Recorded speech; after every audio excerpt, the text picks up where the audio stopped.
It's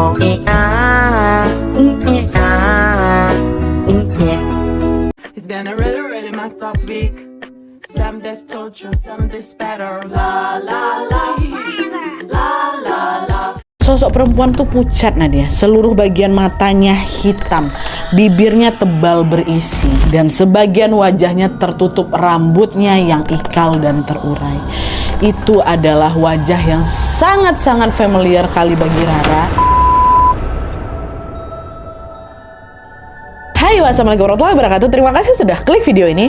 Oke, jadi malam ini aku datang kembali menemani kalian dengan membawakan satu kisah horor Wawa part 204. KW malam ini yaitu tentang teror dari salah satu anggota keluarga yang menghantui Wawa kita, Wak.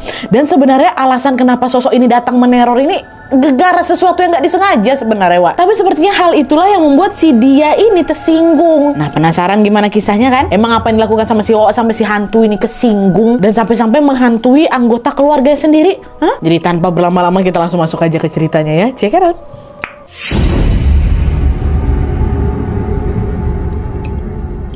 Oke, Wak, jadi kisah yang akan gue sampaikan malam ini dikirim sama Wak kita yang bernama Rara dari Bekasi. Halo Rara. Jadi Wak, pengalaman horor yang dialami sama Rara ini terjadi ketika dia berkunjung ke rumah neneknya yang ada di Jawa Tengah sekitar tahun 2012 sampai 2013 lalu, Wak. Meskipun memang kejadiannya sudah lewat 10 tahun yang lalu, yang mana sekarang si Rara ini udah punya anak dan juga sudah menikah, Wak. Tapi Rara masih ingat betul dengan setiap kejadian menyeramkan yang pernah menimpanya 10 tahun lalu itu. Jadi ceritanya pada saat masih kecil dulu, Wak, si Rara ini sebenarnya sempat tinggal di Jawa Tengah dan dirawat sama neneknya, ibu dari bapaknya si Rara. Rara tinggal di Jawa Tengah itu sampai dia lulus SD. Dan pada saat itu juga ayahnya Rara itu meninggal dunia. Nah, sejak ayahnya meninggal dunia, Wak, ibunya memutuskan membawa Rara pindah ke Jakarta. Di sana ibunya ini menikah lagi dan lahirlah adik tirinya Rara yang namanya Gita.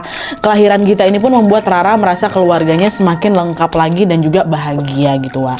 Tapi sayangnya di tengah kebahagiaan itu ada satu hal nih yang membuat Rara ini agak bersedih, yaitu ibunya ternyata ada masalah, Wak, sama mertuanya ibu, which is neneknya yang ada di Jawa Tengah itu, nenek dari keluarga si ayah. Alhasil ibu pun melarang Rara untuk berkunjung ke rumah neneknya. Dan sejak pindah ke Jakarta ditambah konflik antara ibu sama neneknya ini, Rara cuma pernah mengunjungi neneknya 1-2 kali aja semenjak pindah itu ya. Hingga akhirnya karena udah terlalu kangen nih, pada sekitar tahun 2012 atau 2013 itulah Nadia, aku pergilah ke rumah nenek aku ditemani sama Gita, adik tiri aku. Udah pada besar nih mereka berdua. Udahlah, aku mau ke tempat nenek lah, udah lama kali aku nggak ketemu. Dan nih, singkat cerita, Rara sama Gita pun akhirnya tibalah itu di rumahnya si nenek. Di situ pun mereka saling melepas rindu satu sama lain, Wak. Topik obrolan mereka juga sangat beragam tentunya, secara udah lama kali nggak ketemu ya kan. Mulai dari kehidupan Rara selama di Jakarta gimana, masalah keluarga antara nenek sama ibu tuh apa, sampai ke topik yang paling membekas dalam benak Rara, yaitu tentang kematian Tante Lina. Nah, siapa itu Tante Lina, Nadia? Jadi, Wak, Tante Lina ini adalah anak bungsunya nenek. Dulu pada saat Rara masih dirawat sama neneknya di Jawa Tengah itu, Rara ini dekat kali sama Tante Lina, Wak. Tante Lina ini adik terkecilnya bapak lah gitu. Padahal pada saat itu usia mereka terpaut cukup jauh loh, Wak. Rara masih SD, waktu itu si Tante Lina ini udah SMA, waktu pertama kali diasuh di Jawa Tengah itu kan. Nah, waktu Rara pindah ke Jakarta sama ibunya dan punya keluarga baru, sebenarnya pada saat itu Tante Lina ini juga lagi di Jakarta, Wak, untuk merantau. Tapi karena satu dan lain hal, akhirnya Tante Lina memutuskan untuk balik ke kampung lagi di Jawa Tengah supaya dia bisa merawat ibunya, which is nenek Rara tadi. Sempat kok tinggal di Jakarta. Dan selama bertahun-tahun kemudian Rara udah nggak pernah lagi nih ketemu sama Tante Lina. Hingga akhirnya sekitar tahun 2008 Rara mendengar kabar bahwa Tante Lina meninggal dunia. Tentu ya sedih kali, shock juga aku dengar mendadak loh Tante Lina ini meninggal. Ditambah waktu itu aku nggak bisa Nadia ikut datang ke pemakaman karena waktunya juga bertepatan sama ujian nasional waktu itu. Dulu kali pada saat pertama kali aku dengar kabar duka tuh aku nggak bisa apa-apa, Nadia. Dan aku juga nggak tahu penyebab Tante Lina ini meninggal kenapa. Konflik antara ibu sama nenek tuh membuat komunikasi kami tuh macam nggak leluasa lah gitu, Nat. Barulah ketika Rara akhirnya berkunjung ke rumah nenek lagi nih yang tahun 2012 itu, disitulah baru nenek bercerita banyak nih tentang apa yang terjadi pada Tante Lina sebelum meninggal dunia. Di saat pertemuan yang tahun 2012 tuh Nadia aku tahu semuanya. Jadi ceritanya, pada saat itu, Wak, Tante Lina ini bekerja di salah satu pabrik yang ada di Jawa Tengah. Karirnya cukup mulus, dimana setelah setahun bekerja, Tante Lina ini langsung diangkat menjadi supervisor. Tapi masalahnya Tante Lina yang memang punya sifat judes ini, Wak, ternyata tidak disukai sama banyak teman kerjanya yang ada di sana. Tadinya waktu itu Tante Lina ini menganggap ya udahlah hal itu cuman hal biasa aja lah kan. Hingga akhirnya pada suatu hari ketika si Tante ini pulang kerja, Tante ngerasa badannya nggak enak tuh. Nenek mikir sakitnya Tante Lina ini ya cuman karena kecapean, biasa lah ya kan, wajar. Tapi anehnya setelah seminggu kemudian sakitnya si Tante ini nggak sembuh-sembuh juga, Wak. Tante Lina jadi nggak suka makan sampai badannya kurus sekali. Dan parahnya lagi, Wak, setiap malam pada saat sedang tertidur, Tante Lina ini sering sekali bermimpi didatangin sama sosok nenek-nenek berkerudung putih yang tampak sedang duduk di ujung kasurnya. Ini mimpi ya. Nenek itu wajahnya gosong, Bu, dan semua giginya hitam. Tante Lina cerita sama nenek kan, semua giginya hitam. Dan yang membuat Tante Lina sangat ketakutan adalah si sosok nenek itu selalu datang dengan posisi erat mencengkram kedua kaki Tante Lina. Itulah kenapa, Wak, saking takutnya Tante Lina ini jadi sering teriak-teriak sendiri kalau setiap malam datang mimpi itu. Waktu sakit, nah itu terus yang dimimpiin sama Tante Lina. Nah, menyadari ada sesuatu yang janggal dengan sakit anaknya, akhirnya si nenek ini pun memutuskan untuk membawa Tante ke orang pintar. Sebelumnya udah dibawa ke ini, Wak, ke dokter. Ya cuma dibilang kecapean aja, cuma nggak mau makan Tante Lina ini kan. Ini untuk khawatir si nenek, akhirnya cobalah cari alternatif lain. Apalagi ditambah mimpi yang nggak enak tadi kan. Dibawalah ke orang pintar. Nama orang pintar ini Mbah Suryo. Dan setelah Mbah Suryo memeriksa Tante Lina, tiba-tiba Mbah Suryo bilang, "Lina, apa ada orang di kantor kamu yang kelihatan benci sama kamu?" Kata Mbah Suryo. Tante Lina waktu itu jawab, "Nduk." Dia geleng lah kepalanya, "Nggak ada, Mbah, semuanya normal-normal aja kok." Tapi seingat saya, di hari terakhir sebelum saya sakit, hawa kantor tuh memang mendadak aneh, Mbah. Waktu itu saya tiba-tiba ngerasa gerah yang nggak masuk akal, kayak panas, kayak lagi di steam saya. Sampai-sampai saya mandi langsung loh di kamar mandi kantor tuh. Nah, pas dari situlah saya mulai sakitnya, Mbah, kata dia. Nah, mendengar cerita Tante Lina, Mbah Suryo terdiam bentar tuh, seolah sedang menerawang kejadian di hari terakhir itu kan. Hingga akhirnya Mbah Suryo bilang lagi, "Sumber sakitmu ya dari situ, Cahayu," katanya. "Ada teman kerja kamu yang tidak suka sama kamu. Dia sengaja naruh sesuatu yang bikin kamu sakit di bak mandi itu rupanya, Wak. Memang dia yang sengaja bikin kamu kepanasan di sana supaya kamu mandi di situ. Jampinya dia taruh di bak mandi ya. Kena lah itu ke Tante Lina tuh." "Iya Allah, Mbah, siapa orang itu, Mbah? Kenapa dia tega kali sama saya? Salah saya apa?" Mbah jawab, "Saya sebenarnya tahu orang itu siapa, tapi lebih baik aku nggak ngasih tahu kamu supaya kamu nggak nyimpan rasa dendam. Yang paling penting sekarang itu adalah kesehatan kamu, Nduk, ya. Kamu nggak usah tahu siapa orangnya. Ini, Mbah kasih air putih sama garam kasar ya. Air putihnya kamu minum, garam kasarnya kamu sebar di sekitar kamar. Semoga dengan perantara ini sakitmu bisa berkurang dan nenek-nenek yang suka datang ke dalam mimpi kamu itu bisa menghilang, bisa pergi," kayak gitu. Itulah pesannya sih Mbah Suryo. Dah tuh kan, singkat cerita, sepulang dari sana Tante Lina pun menjalankan semua instruksinya Mbah Suryo, wae. Tapi meskipun sudah semuanya dilakukan, sayangnya memang kondisi Tante Lina ini belum juga membaik.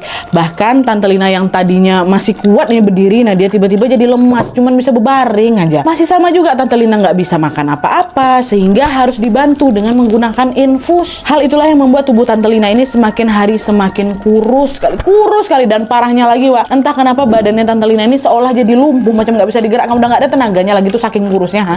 Hingga pada suatu hari ketika nenek memeriksa kondisi si Tante Lina, disitulah Tante Lina sama sekali udah nggak bergerak. Berkali-kali nenek mencoba membangunkan Tante Lina, tapi tetap aja gagal. Di hari itulah secara mengejutkan Tante Lina pun meninggal dunia di atas kasurnya tanpa tak berdaya. Memang kurus sekali, Nat, katanya, macam orang anoreksia, kata dia. Sampai di situ aja, Wak. Pada saat Tante Lina dimakamkan tuh ya teman-teman kerjanya banyak nih yang datang melayat kan. Nah, ketika melihat teman-teman kerjanya Tante Lina datang, ada nih satu orang yang entah kenapa, ini kata si apa nih, Wak, ya, kata si Wawa, yang entah kenapa nenek aku tuh yakin kali ini dia nih orangnya nih, ini dia nih udah jahatin anak aku kayak gitu. Nenek punya feeling sama si anak ini, si kawan yang datang ini. Nggak tahu lah cewek apa cowok, cowok juga nggak ada bilang. Tapi yang jelas waktu udah nengok si kawan ini, dengan segera nenek langsung mendatanginya, langsung dibentak, langsung dilabrak. Apa salah anak bungsu aku sama kau? Kenapa kau tega kali jahat sama dia? Ayo cepat kembalikan anak aku yang cantik itu. Jahat betul, kayak dilabrak langsung sama si nenek. Wah, bukti nggak ada apa-apa. Cuma nenek tuh ngerasa yakin dia nih yang udah gituin anak aku. Nenek terus ngebentak sambil nangis, bahkan mukul-mukul orang itu, Wak. Cuman anehnya nih, orang yang tadi dilabrak itu cuma diam aja dia. Diam, tapi dia nggak berani natap muka mama aku pula, muka nenek aku. Nadia katanya diam ya, dia ditapuk-tapuk, diam aja dia kayak gitu. Itulah yang bikin nenek makin yakin lagi, makin geram juga. Dan untungnya memang nggak lama kemudian anak-anaknya nenek, tante om aku Nadia datanglah ngelarang nenek pula, mah istighfar nggak boleh kayak gitu, kata kayak gitu. Dah pigilah ini si yang salah satu kawannya tante Lina tuh. Ada satu orang memang dicurigain sama nenek aku waktu itu. Ini nenek yang ceritakan waktu yang si Lina ini datang. Dah akhirnya proses pemakaman tante Lina pun dilanjutkan kembali. Dan pada hari itu tante Lina akhirnya dimakamkan di makam keluarga yang posisinya hanya berjarak 2 makam dari makam bapak aku Nadia. Jadi ini makam bapak aku, makam A, makam B, baru makamnya tante Lina gitu ya. Dah, itulah tadi Wak, kisah tentang bagaimana meninggalnya tante Lina. Diduga guna-guna lah kayak gitu. Dah ya kan, singkat cerita kita balik lagi nih ke kisahnya Rara yang berkunjung ke rumahnya si nenek. Mumpung si Rara sedang berada di rumah nenek yang ada di Jawa Tengah, maka sudah tentulah sore itu dia memutuskan untuk berziarah ke makam ayahnya, sekalian juga ke tempat tante Lina tentunya. Pada saat itu Rara nggak sendirian, Wak. Dia ditemani sama sepupu-sepupunya yang lain yang juga memang tinggal di sekitaran situ. Dan karena ayah dimakamkan di komplek makam keluarga, maka otomatis sore itu pun Rara sama sama kawannya pula, sama sepupunya, sama adik tirinya juga menyempatkan sekalian berziarah ke makam-makam keluarga yang lain ya kan. Dah lah tuh, sebagaimana orang ziarah pada umumnya, Wak. Di situ Rara juga berdoa dan juga menabur bunga di pusara makam ayahnya. Bunga-bunga itu juga ditaburkanlah ke makam-makam keluarga yang lain. Tapi ketika Rara akan mau pergi ke makamnya tante Lina yang cuman berjarak 2 makam aja dari tempat bapak ya, di situ rupanya bunga tabur yang dibawa sama si Rara habis. Dan selain itu Rara sama sepupunya juga datang ke sana kesorean, Wak. Alhasil ketika hari udah mulai mau mendekati maghrib tuh, Rara tuh ya jadi nggak sempat mendoakan datang langsung ke makam tante Lina tuh, nggak, udah gelap. Nah dia takut kami. Akhirnya mereka memutuskan untuk ya udahlah balik aja. Ya jadi di sini makamnya tante Lina kesekip ya, yang nggak ikut diziarahi juga. Dah. Singkat cerita, malam hari itu sepulang ziarah ternyata di rumah nenek aku lagi ada tamu, Nat. Jadi malam itu aku sama si Gita disuruh nginap dulu di rumah tanteku, Tante Nur sama suaminya Om Daud. Itu keluarga aku juga. Pun rumahnya pas di samping rumahnya nenek, dempetan lah kayak gitu. Malam itu Rara sama Gita tidur di kamar depan, Tante Nur sama Om Daud tidur di kamar belakang. Sedangkan anak-anaknya mereka, anak-anak si Om sama si Tante ini, which is sepupunya si Rara juga, tidurnya jadi di depan TV gitu ya. Nah sampai ketika Rara beranjak tidur, semuanya masih baik-baik aja, Wak, ya. Tapi disinilah tanpa dia sadari sebuah teror yang sangat menyeramkan sebentar lagi terjadi. Jadi ceritanya pada malam itu Rara merasa sangat-sangat capek ya kan, sehingga dia pun bisa dengan cepat ketiduran. Nah pas lagi lelap-lelapnya tidur nih Nadia, tiba-tiba aku terbangun, gegar aku dengar ada suara perempuan nangis ya kan. Suara siapa tuh? Siapa tuh ya? Suaranya terdengar lirih Nadia, tapi terdengar juga seolah sedang merambat ke telinganya aku. Macam makin dekat gitu. Karena terganggu Rara, dia macam mau mastiin lagi nih suara nangis nih di mimpi aku atau betulan suara nyata ini kan. Dan ternyata ketika si Rara buka matanya, betul-betul buka terbelalak gitu matanya, secara mengejutkan suara tangis itu masih terdengar. Oh ini berarti gak mimpi aku nih, betulan ya kan. Kok ada suara nangis gitu. Udah mulai ketakutan nih. Gara-gara ketakutan dia cobalah bangunkan adik tirinya. Kita Dek bangun, Dek bangun. Kau dengar gak suara apa tuh, Dek? Bangunlah, Dek. Betulan aku bangun, aku gegah dia Nadia. Cuman anehnya waktu itu si Gita ini macam tidur pingsan, dia macam tidur pulas sekali, seolah-olah gak terganggu apa-apa. Udah aku goncang-goncang badannya, gak juga terbangun. Makin panik lah aku, kenapa nih gak terbangun? Akhirnya apa? Aku teriak manggil Om Tantaku. Tante Nur, Om Daud, Tante, Om, kalian udah pada bangun? Udah pada bangun, kalian udah pada tidur belum? Tante, Om, bangunlah weh. Gitu dibangun, aku panggil-panggil lah, dia bodo amat, aku panggil. Gak ada juga yang ngerespon panggilan aku, padahal kamar di sebelah-sebelahan cuma kan. Semua orang sepertinya tertidur pulas sekali. Jadi cuman si Rara yang terbangun. Sepupu aku panggil juga, bangun gak kalian dengar gak tuh suara apa? Aku bangun kan, semua gak ada yang terbangun, tapi aku gak mau beranjak di tempat tidur. Ini di saat yang sama suara tangisan perempuan tuh masih terdengar, Wak ya. Bahkan makin lama suaranya terdengar makin kencang lagi, Wak. Rara hanya bisa berdoa, jangan sambil menutup wajahnya dengan bantal. Nah pada saat itu itu Rara juga mengubah posisi tidurnya, Wak, yang awalnya membelakangi si Rara, sekarang jadi Rara pula si Gita, sekarang jadi menghadap ke arah si Gita. Dan itu posisinya Rara lagi membelakangi pintu kamar. Dan ketika Rara sedang dalam posisi membelakangi pintu, disitulah dia merasa seperti ada orang yang berjalan mondar-mandir di belakang aku, tepat di dekat pintu kamar tuh, ha. Dan pas pula pintu kamar yang ditempati sama si Rara ini sebenarnya juga nggak ada pintunya, Wak. Jadi cuman kusen yang ditutupi horden tipis gitu, nah nggak ada pintu. Ini apa nih, kok macam ada orang mondar-mandir di belakang aku ya. Nah, ada tuh kan karena perasaan Rara makin nggak enak, akhirnya dengan sisa-sisa keberanian yang aku punya, nah aku juga penasaran walaupun aku ketakutan kali. Aku pun membalikkan badan lah menatap ke arah pintu di belakang nih. Aku memastikan ini betulan nggak ada orang yang mondar-mandir di belakang tuh kan. Dan saat si Rara membalik badan, dia menataplah ke arah pintu itu. Dari balik horden yang tipis, horden pintu tuh, secara mengejutkan Rara melihat ada seorang perempuan dengan kepala yang lagi menunduk. Awalnya aku pikir tante aku Nadia, tante Nur. Tapi waktu aku perhatikan lagi kan, enggak nih. Ini bukan tante Nur nih.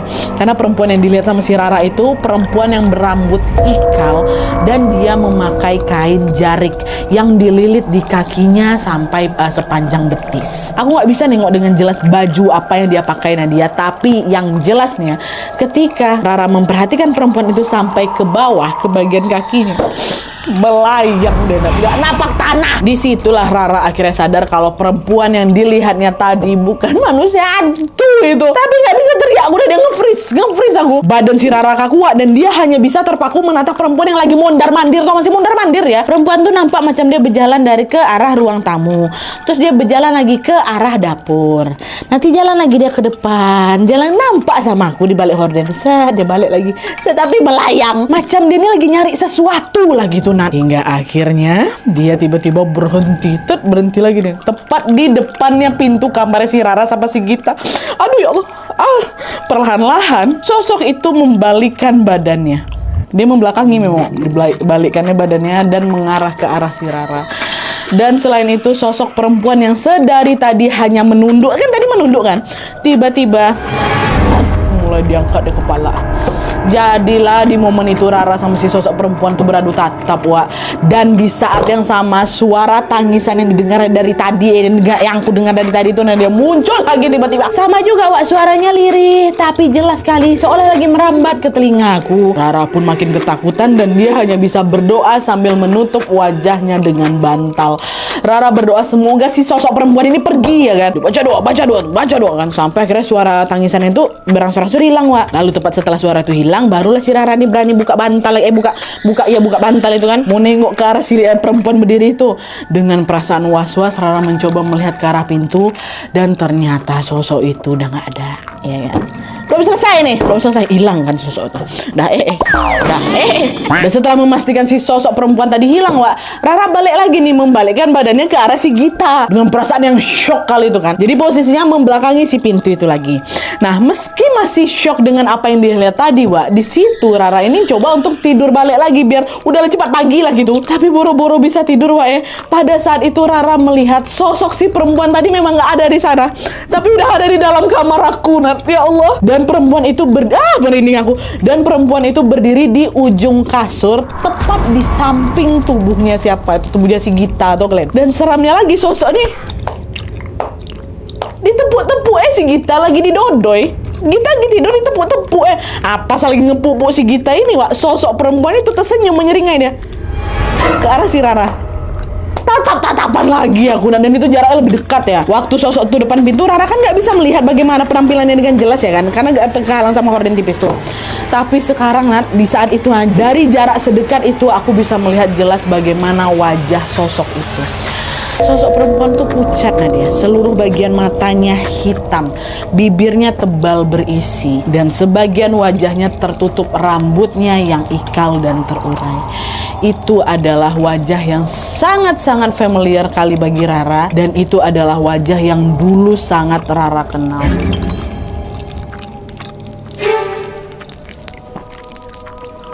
Ya, coy.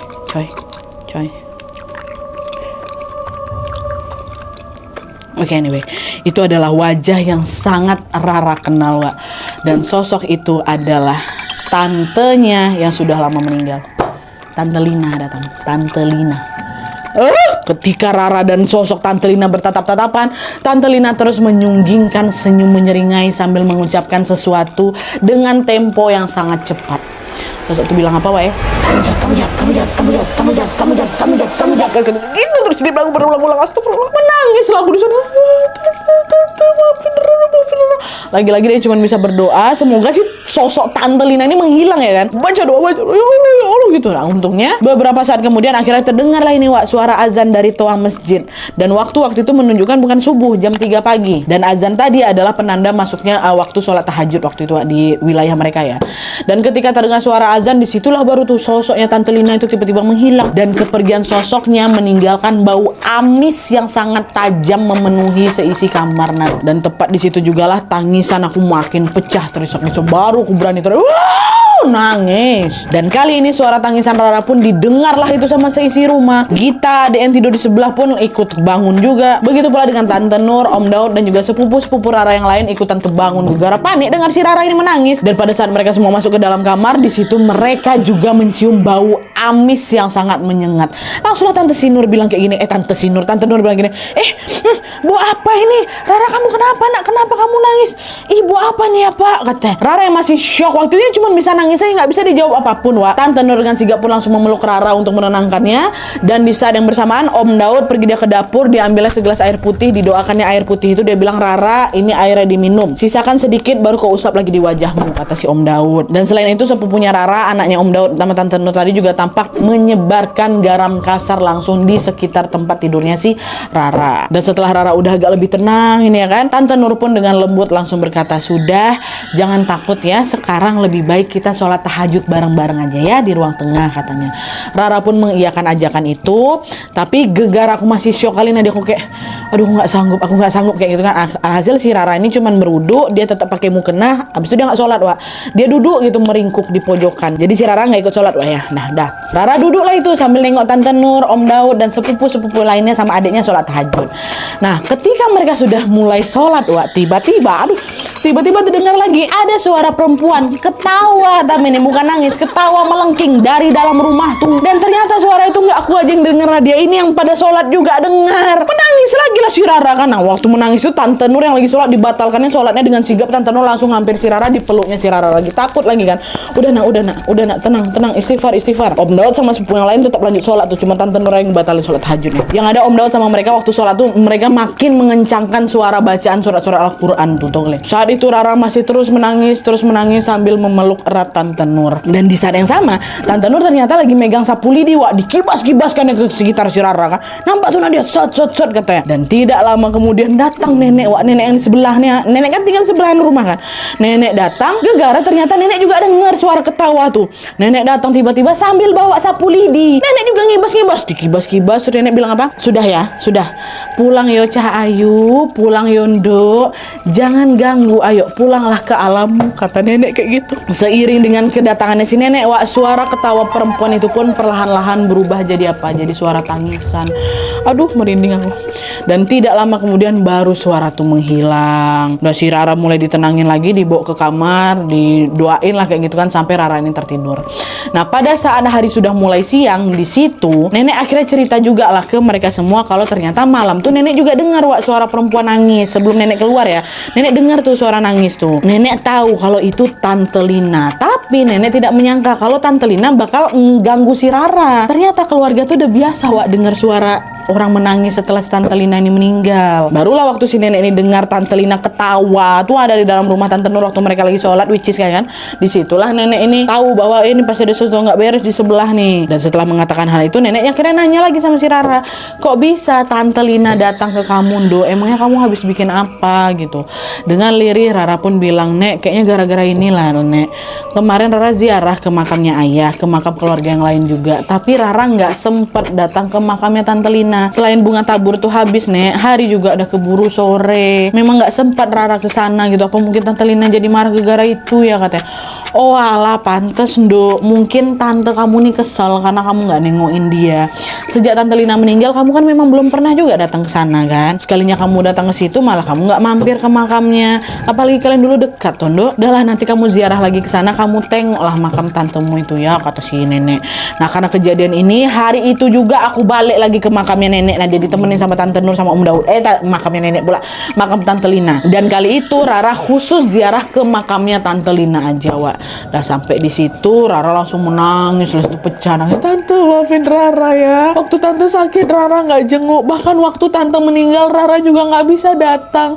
Maafin juga kemarin Rara udah nggak sopan, buru-buru pulang. Padahal Rara belum sempet mampir ke makamnya Tante. Maafin Rara ya Tante ya. Maaf ya Tante. Tante tenang ya di sana. Bentar lagi Rara juga mau pamit pulang ke Jakarta. Kapan-kapan kalau ada kesempatan Rara akan datang ke sini lagi. Kata siapa? Kata si Rara.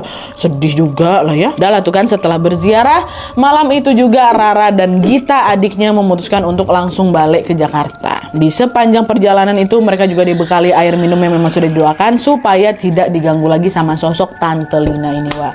Dan alhamdulillahnya perjalanan mereka kembali ke Jakarta juga sangat-sangat lancar tanpa ada gangguan apapun. Oke, Wak, jadi itu tadi pengalaman horor yang dialami sama Rara. Melalui cerita ini sebenarnya Rara bilang kalau aku sendiri juga percaya, Nadia, orang sudah meninggal ya pasti udah meninggal, udah berpindah alam lah gitu kan, berpindah ke alam berikutnya. Dan aku sangat meyakini, kita juga harus meyakini bahwa sosok yang menghantui si Rara pada malam itu adalah sosok jin yang menyerupai Tante Lina. Dan ini pun Rara kembalikan lagi ke kepercayaan kalian masing-masing ya. Yang jelas dari kejadian ini bagi Rara pribadi, tentunya hal ini merupakan pelajaran agar selalu mengingat keluarga kita, termasuk mereka-mereka yang sudah berpulang. Walaupun memang sudah tidak lagi bisa bertemu secara fisik, setidaknya kita masih bisa bersilaturahmi melalui doa. Kita doakan aja sama-sama semoga Tante Lina tenang di sisi Allah Subhanahu wa taala, dan juga semoga Rara beserta keluarganya selalu dalam lindungan Allah Subhanahu wa taala. Amin ya rabbal alamin. Oke. Jadi sekian dulu videonya. Terima kasih banyak yang sudah menonton. Kalau kalian suka video ini, klik like-nya. Jangan lupa komen di bawah tidak ada dan saran-saran untuk video selanjutnya. Jangan lupa nyalain notifikasinya supaya kalian tahu kalau upload video baru, and as always jangan lupa untuk klik tombol subscribe supaya kalian sama-sama tahu informasi menarik dan menegangkan dari channel aku. See you next video. Bye.